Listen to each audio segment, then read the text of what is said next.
the CGA Tour, a podcast unlike any other. Now your host, Calvin Alexander. Welcome back to the latest episode of the CGA Tour podcast. As always, here I'm your host, Calvin Glen Alexander, and tonight I'm joined by Tyler Jones, founder of the Sales Cup, graduate of Rutgers University, New Brunswick, and former premium sales associate for the New York Jets. Tyler, how's it going? Everything is going great, man. Week is flying by, but it's off to a great start. Hey, that's always good to hear, man. I know we connected through LinkedIn not too long ago here, but wanted to get on the podcast to talk about, basically your journey working in sports and now helping out sports sales executives like myself here and kind of the weight loss and get fitness journey as well, too. So got a broad range of stuff to cover here, but if you want to, just give everyone kind of your backstory and catch us up to what you've been doing previously and what you're up to today, too. Yeah, well, what's going on, everyone? So my name's Tyler Jones. I'm a current online fitness and health coach, and I work, obviously my company name is the Sales Cup. I'm the founder of that, and I help sports sales executives, increase their health salary cap and double their sales and their energy. What I was doing previously, I went to Rutgers University back graduated in 2019 with a degree in sports management.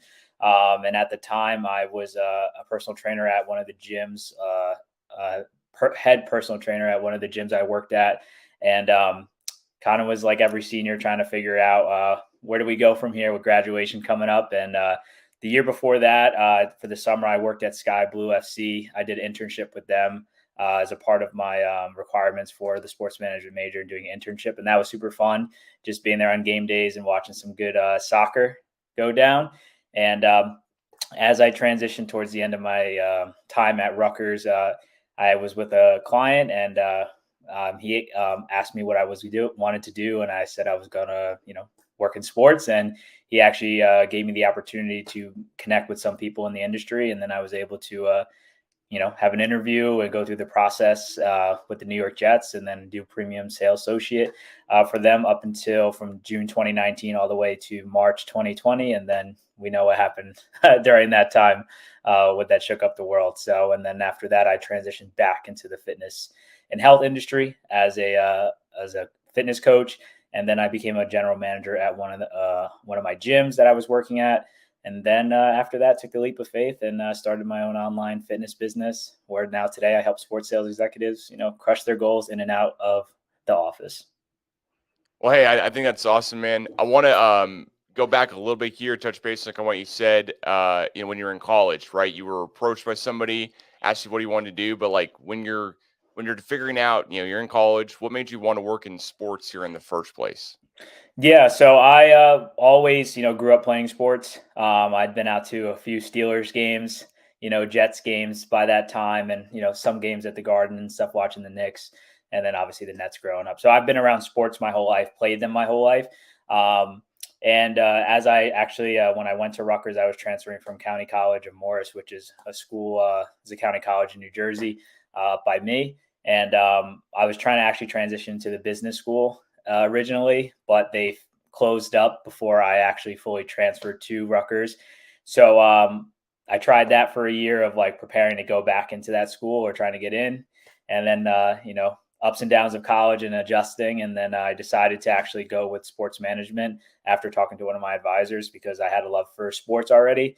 And he said I would actually learn a lot more of the business side of sports, being around the atmosphere and the psychology of what it's like, which I also wanted to learn more about psych as well. So I thought it was just a match made in heaven to learn the business side. I was already a fitness coach, so I kind of knew the health side, with fitness and like sports a little bit. So I just felt like it was a match made in heaven. And then I went through that. That's awesome, man. I think that's a great story for sure. Just because a lot of people like myself, go into the college atmosphere thinking, hey, I want to work in marketing for the rest of my life. And hey, I want to work in, the creative side of things or do whatever. But then as I got further along in the college career, it's like, okay, these internships opened up my brain to other possibilities. I was able to intern working for Oklahoma City Thunder during their ticket sales after doing a couple other internships as well, which kind of got me down this whole ticket sales rabbit hole now that I'm, 5 years plus out of college in. So I think that's a great way to put it. I also want to ask you, though, is that a lot of the guys and gals that I talk with here and for further podcasts too, especially sharing on LinkedIn, are either people that I have mentored at Oklahoma State or ones I'm currently talking to, and always try to give advice however I can. So what's kind of your advice for those who are like juniors and seniors right now in their college career, and as they try to head out into the real world here before too long? Yeah, and just to ask you a quick question, do you mean in regards to like when it goes to working in sports for any juniors and Yeah. seniors? Yeah, I'd say going to work in sports in like whatever aspect, right? I think that having you on the podcast here, the previous guys I've had on the podcast currently work for like either Teamwork Online, I've worked with them at the Thunder before, worked with them at the Chargers before, or they've been like, Derek was working with me at the Thunder, and now he's doing, basically just scouting NBA guys, and had Natalie on talking about her career doing sports videography, but you're doing the sports fitness stuff here, kind of either or, I'd say. Yeah, I would definitely say the number one thing for all the fellow juniors and seniors, just being open to experience any new opportunity.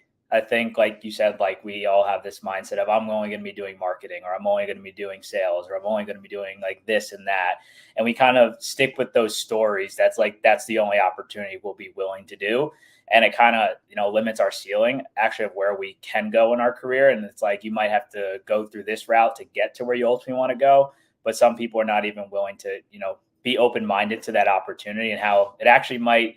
They might think they like marketing, but really they actually like sales more than they do like marketing. So they instead go the sales route and end up being a dream come true. So I would say the number one advice, kind of like how I was in the beginning, is just being open to any opportunity and being willing to learn. I think the best piece of advice I got from people and who taught sports management back at Rutgers is always be the dumbest person in the room, and that like literally.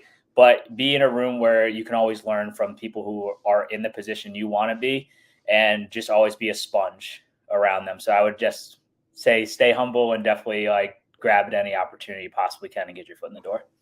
I think that's a great piece of advice, because you're right. You don't want to be the dumbest person in the room always, but you always want to be the one who's always maybe a little more naive and maybe a little bit more asking questions, but you're always the one who's curious. Is maybe the one I'd put it. Always be curious about what's going on, why it's going this way, whatever it may be. Because I was brought into an organization right after college, working for the Padres. I was the only guy in the room working in sports that was from the state of Oklahoma. I was the only guy who was there that was not from California or Texas. So it was definitely like a different position to be in. And I think I brought some different ideas that helped out. I also think I brought some ideas that probably slowed the process down a little bit too. And then everyone else knew how to help me catch up. So, it works on both ways there, but I think that's definitely a great way to put it. Don't be afraid to be, the dumbest person or maybe the most curious person in the room there. I also want to ask you here, of course, though, from time either working for the Jets or, just what you're doing now and what you've done previously in sports fitness world, what's been like your best memory of like working a game or, just doing, coaching or whatever it may be? Yeah, so I'll definitely go with one of my favorite memories from working in sports. 100%. We were playing when I was at the Jets. We were obviously Sam Darnold was the QB at the time. We were playing Dallas at MetLife for a night game. I'm pretty sure it was a Sunday night game. And I'll never forget, I was a suite ambassador for those games. So I would obviously check in on the partners throughout. That was like my assigned thing to do throughout the day, and check in with our partners, suite partners, all this stuff, make sure they were doing great. And I remember when it got to like the beginning or like the second quarter of the game, Sam Darnold did a play action pass and threw a 92-yard bomb to Robbie Anderson, or at least it went for 92, but it was probably like a 60 or 70-yard bomb. And I've never seen a stadium erupt like that ever, because obviously it was the Cowboys, so America's team, right? So there was a lot of fans there, Jets and Cowboys. So just hearing all that stadium go crazy, it was definitely kind of like a still moment for me when I was in sports. And Post Malone was also there, so a lot of fans were kind of he was a Cowboys fan, so a lot of Jets fans were giving it to him. Man, yeah, you kind of forget about all the celebrities being Cowboys fans. So that's crazy. I mean, I think that's such a good memory too of just everything that can happen in a game day, but all the great like sporting events you see on the field. What about kind of like your favorite memory from selling somebody? Did you have like a memorable, one of your more memorable sales there with the Jets? Yeah, so I actually had a client. His obviously it won't. It's been a while, so I don't want to say his name, but he worked for RBC. And I remember he wanted 4 club season tickets on the 50-yard line. And those are some of the hardest seats to come by because he wanted front row as well. So those are some of the hardest seats to come by. Long story short, we didn't have the seats, and he was like, well, I want those seats. So when you get those seats, give me a call back.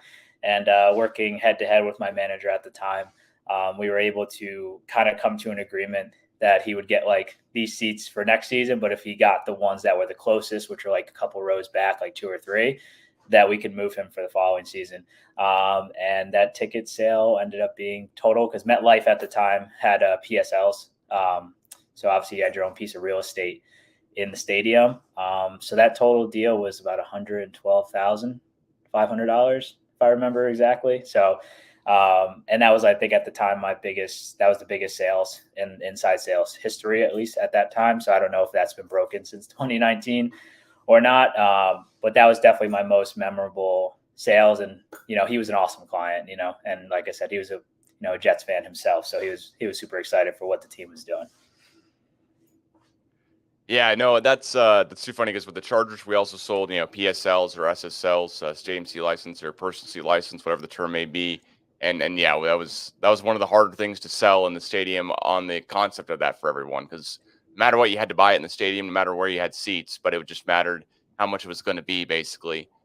Fortunately, ours were a little bit cheaper than the Rams, and LA got a lot of fans who just want to see NFL football, so that made it a little bit easier on my end. But that's a good deal. Are you a big Jets fan? Were you a Jets fan growing up? So Jets and Giants are kind of like the second or third close tie. At least for a lot of family, like an immediate family for me, or all my family members are Jets or Giants fans. I'm a diehard Steelers fan.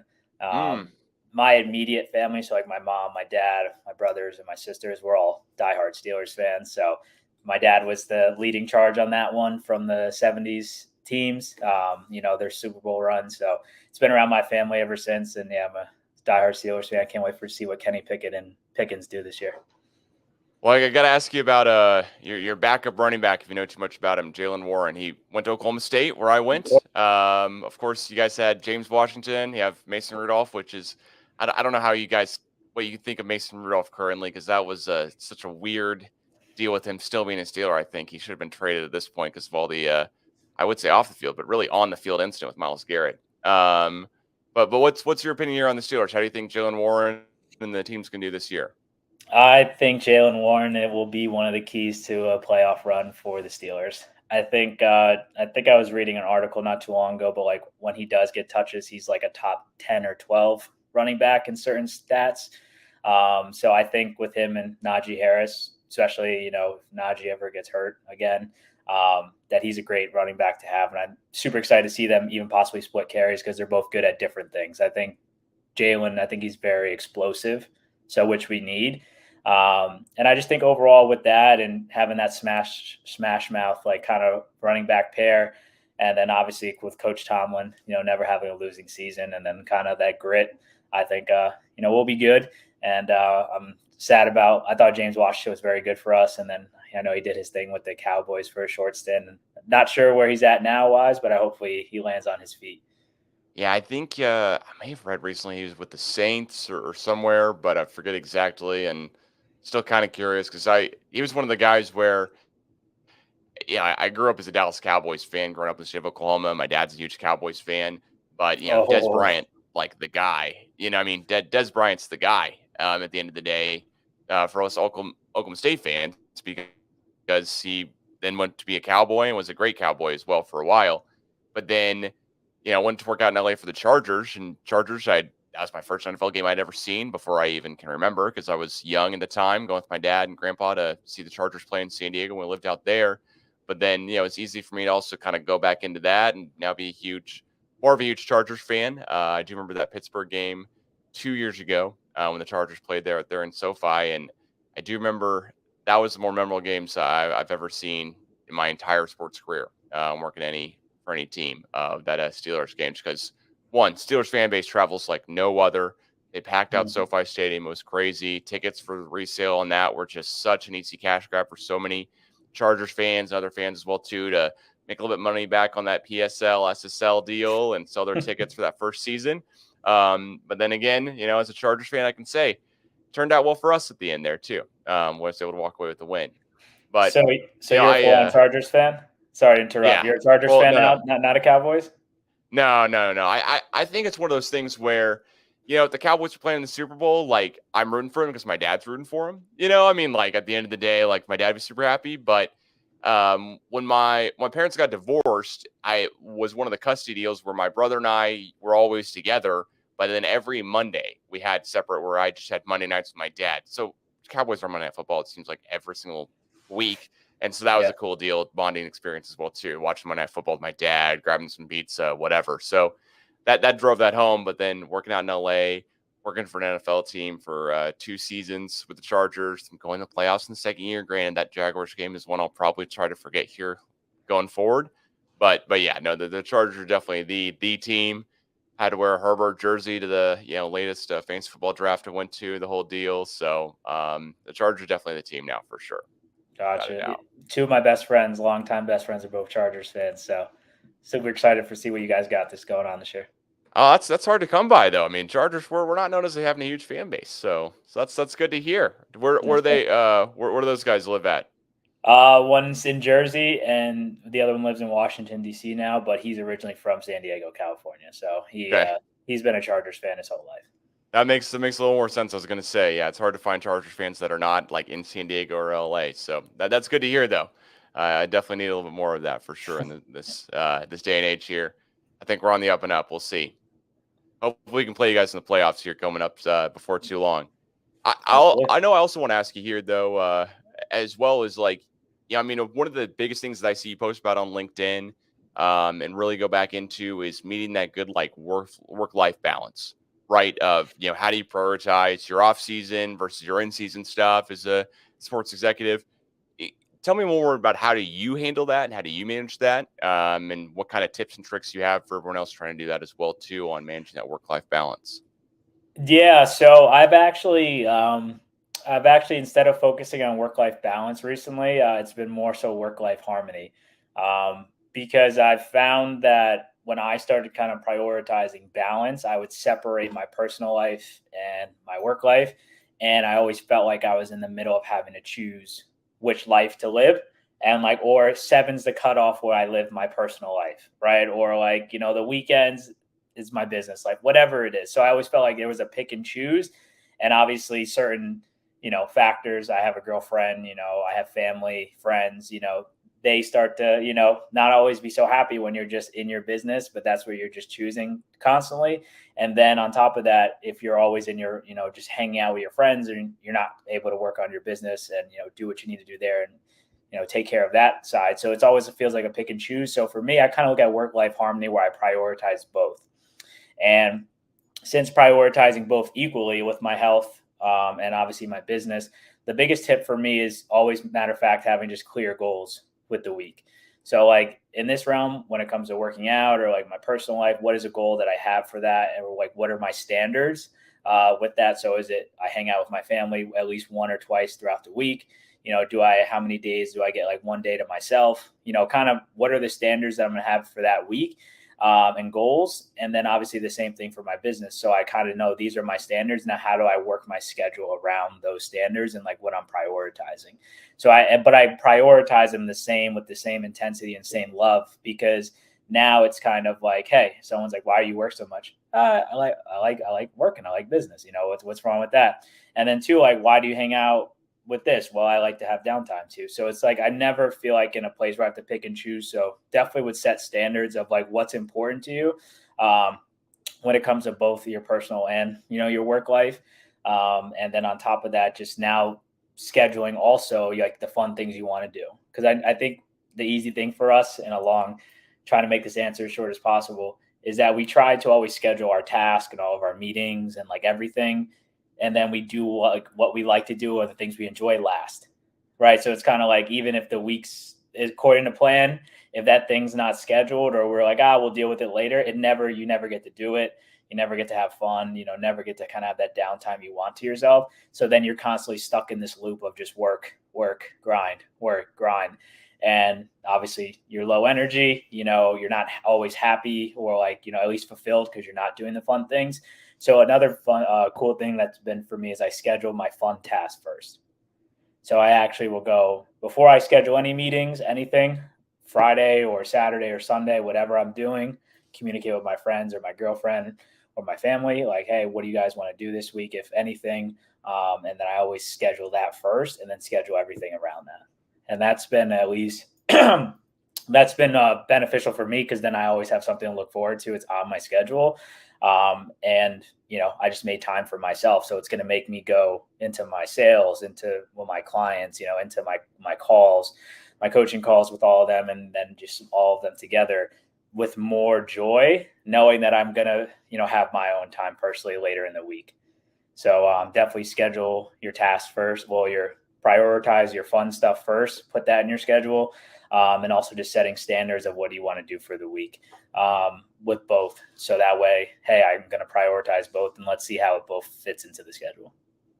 No, I think that's great because I would compare that to wanting to basically schedule your dessert first, at the end of the day. Like I'm so used to going, oh, you know what, I'll go to the gym at some point. Like, okay, I got to get all the work done, then I'll go to the gym, or I'll try to go in the morning, but then I've never woken up early in my entire life. I've always been the guy who's been the latest ever to do that, and that's one of the advantages I think from working from home for me as well. But I'm always like, what, I'll go to the gym at some point, and then that would lead me to when I was working out in LA, having really stressful situations because I'd go, you know what, I'm just having a rough week. It was like, oh, well, I've been to the gym twice. Like that was the time I had to really let off some steam, really let out some energy, and then feel better about myself leaving there as well too. Because then all of a sudden it's okay. You know what?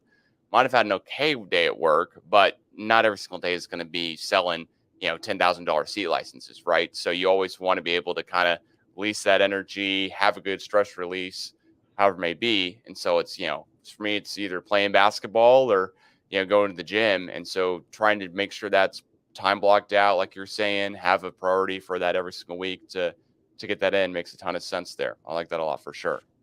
Shooting hoops, the best way. Yeah, for sure. Well, the last guy on the podcast, and maybe I'll start this as a trend here. I asked him who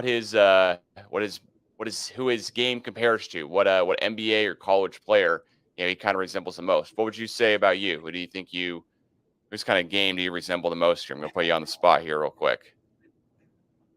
The person in a perfect world, when I play basketball, I would probably say I like to be or resemble Steph Curry because I like to assist but just shoot threes.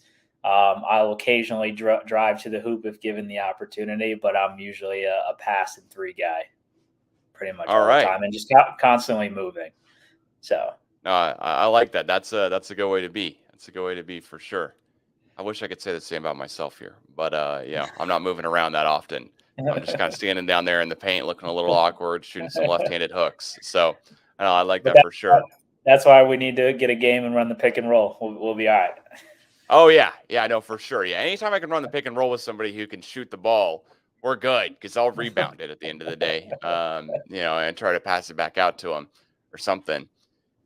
Well, tell us a little bit more here about what you're doing now with the Sales Cup. Kind of how'd you think of the idea of founding? I know you've been doing the sports coaching, fitness coaching here for a while, and were previously general manager, etc. But what made you want to really dive into this passion here and keep it going? Yeah, so this was probably recently, about a couple months back. I had been, relatively new to the online space and still, deciding who I wanted to serve and really give the most value to. Like, I think at the end of the day, there's always, people out there that maybe can give more value than others to certain people, especially if they specialize in helping someone, right? So for me, it's always been across my mind. I love talking sports every day. I'm talking sports every day with my friends or even my girlfriend. She's getting more into the NFL. She's a Giants fan. So we talk, but I just always have a love for sports and just kind of what's going on when Schefter drops something or Woj, or I'm always in the scoop and kind of following the news. And I always used to watch Skip and Shannon when they were on every day, but RIP to that. So we'll see them on First Take September 4th. But pretty much, I would probably say a couple months ago, I really figured out I could help sports sales execs. because it's always been something that's on my mind, but pairing the opportunity to obviously talk sports and, helping people in the industry I used to be in. Because when I did, start working in sports before that, I was someone who went to the gym 4 or 5 days a week. Nutrition was on point. I was working, probably 20, 30, I was probably 30 hours, 30, 35 hours a week during college. So like schedule wasn't too crazy, but obviously once I started working in sports, I wasn't ready for, the schedule that and like the long hours like that I had to put in to make it to that next level. I just watched your recent podcast. I forget what the guest that you had, but making the 100 calls a day, because you can do it. Right. And like sometimes, and I know you mentioned of like kind of being able to I think the guest, I forget his name. Do you have that by any chance? Yeah. Josh Carnett. Yeah. Yeah. And Josh mentioned like how you can turn your day right around from having a bad day, like needing to have that switch where you can be like, hey, this was yesterday. Now today's a new day. And I wasn't ready for like, all the people hanging up on you or never call me again. I'm not a Jets fan. Don't call me back. Like all those things. And obviously, you're competing in the inside sales program to ultimately get a full-time role with that team or somewhere else. And, you got to really put, your skills and your, hard work to the test, which then led me to just eat, breathe, and sleep, sales and try and always find a way to get an edge. And then like in 4 months, I was stress eating and I gained 30 pounds in my time in 4 months out of my time there.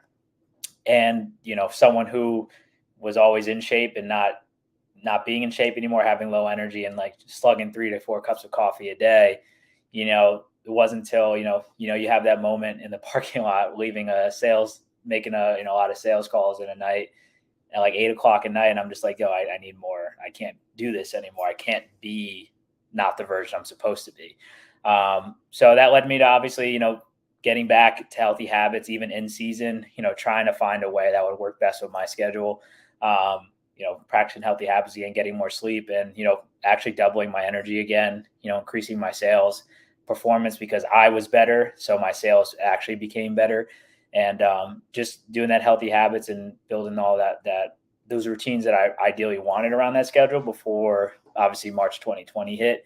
So, and why I do it now is just, like I said, it's, I want to give back. I love sports. I love the industry. I love the camaraderie and the community that I had when I was there and just kind of building bonds with, people and other teammates, but at the same time, in a very team oriented environment, sometimes it's easy for us to forget about ourselves.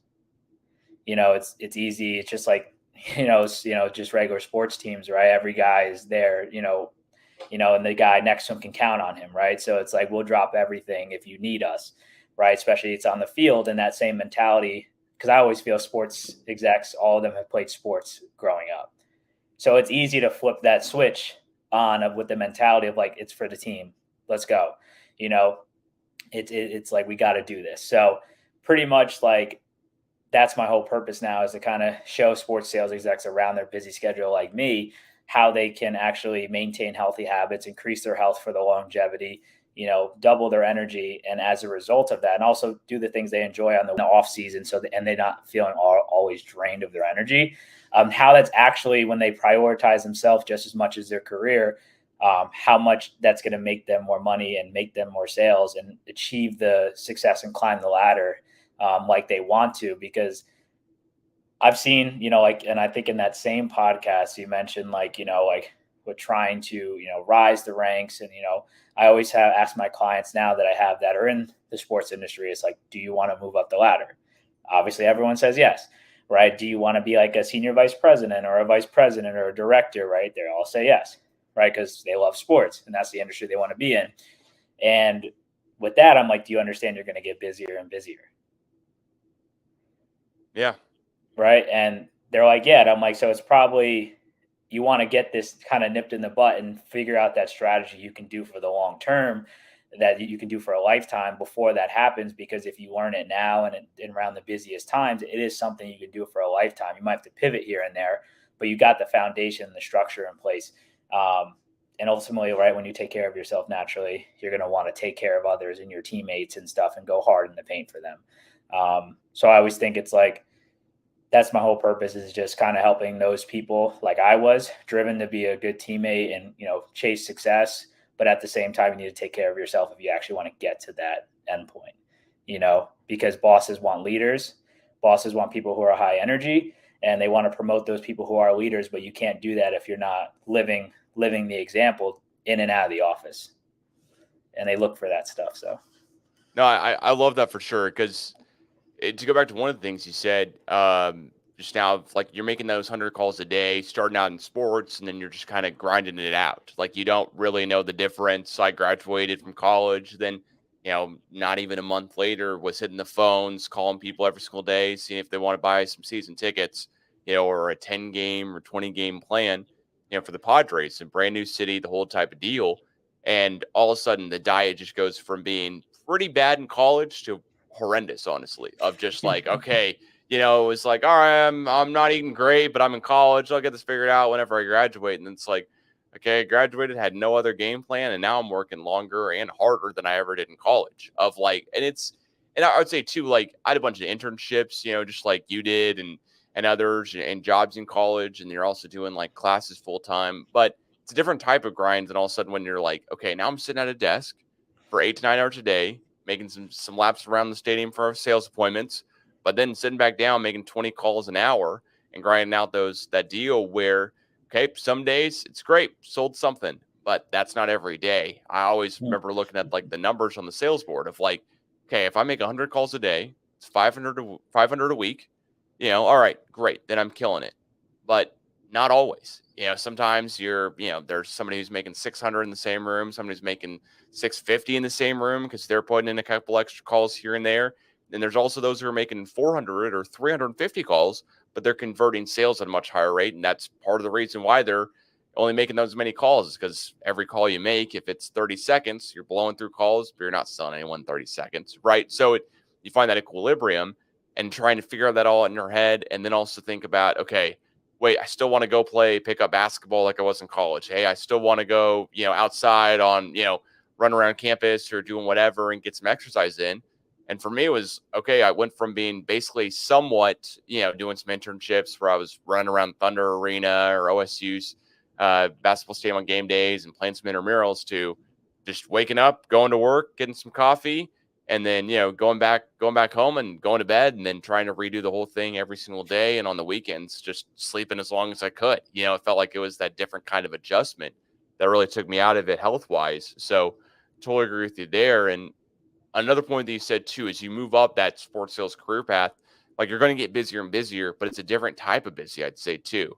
Because at first it feels like, okay, I'm making all these calls. I've got no time in my day at all to, talk to friends on the phone or, text somebody like happy birthday or whatever, because I'm just doing this. This is all I'm doing. I'm working as hard as I can to get out of this inside sales programming and move up. But then once you move up, it's just a different kind of grind. All of a sudden, then you're worried about, okay, now I'm at the next step. So how do I meet these goals that I have? Because now I'm not just looking to stay on. Now I'm looking to stay on and keep this job for forever that I'm at and keep moving up. So now I'm worried about week to week, month to month.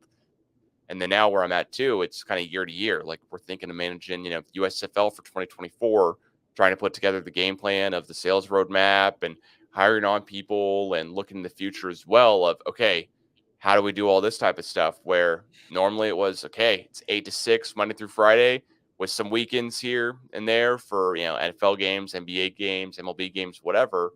Now it's, okay, it's basically 9 to 9 Monday through Friday. And then also still got those games going on, but I'm just not making the same amount of calls as I used to, because it's just, honestly, don't have the time for it and not as needed, not as big of a deal. So definitely agree with you there as well too. It's a great point. Yeah. Well, yeah. Go ahead. Yeah, no, I was just going to ask you too here. So, Knicks or Nets? Who's your team here? Or is it? I mean, I know Pittsburgh doesn't have a team, so is it Philadelphia or something?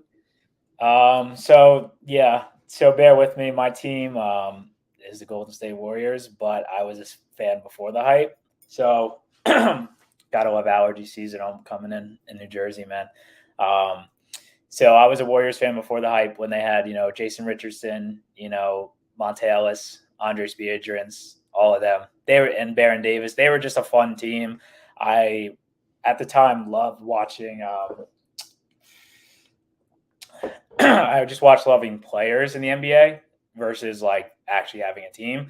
My family was Knicks fans, but I wasn't really a Knicks fan. So I just loved watching players, and then they were just an awesome team. They were fun to watch, and then ultimately, right after they drafted Steph Curry, and the rest was history. Yeah, as a Thunder fan, that definitely hurts to hear a little bit, but it does make sense. I'm sorry. I hear you I'm on sorry. that. No, it's all good. But I do have a follow up there, of course, as well. Got to ask you about your opinion about KD, because now he's no longer.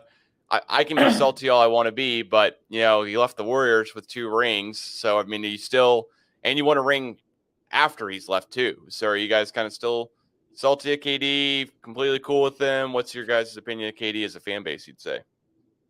I think I'm, perfectly cool. I think everyone operates in seasons. And I think certain seasons you're doing something, and then next season you might not be doing what you were doing before. You might be having to focus on something different. I think that seasons, in the sense of like the 2 years that we did with him, 2 or 3, I forget, it's been a little bit. It was needed for both parties, right? Like, LeBron was still crushing it, getting to the finals every year. And then with Kyrie and Kevin Love, going back the next year, I don't know if the Warriors would have beat the Cavaliers again. Granted, they had everybody. So, I think it was a match made. It was a good fit for both parties on both sides for the time being, but no hard feelings. He helped us win.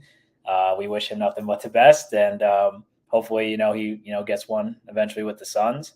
But no hard feelings, at least for me as a Warriors fan. I thought he came in and did what KD does, and you can't hate on him for that. And that's really it. Just too many superstars on one team. They're all going to butt heads at some point because they're all alphas, Yeah, it's hard to pay all those guys. 4 or 5 superstars all at once. Forever too. So that makes a lot of sense as well. Well, I'll get you out of here on last question here. Is it who are you picking to win the NBA Finals this year, or at least go to the finals? Is it gonna be the Warriors? They gonna make it back, or you picking some? I don't know. We're not even close to NBA season, but that's where my fandom lies more importantly than anything else. So, gotta ask the NBA related question here to end it out. Yeah,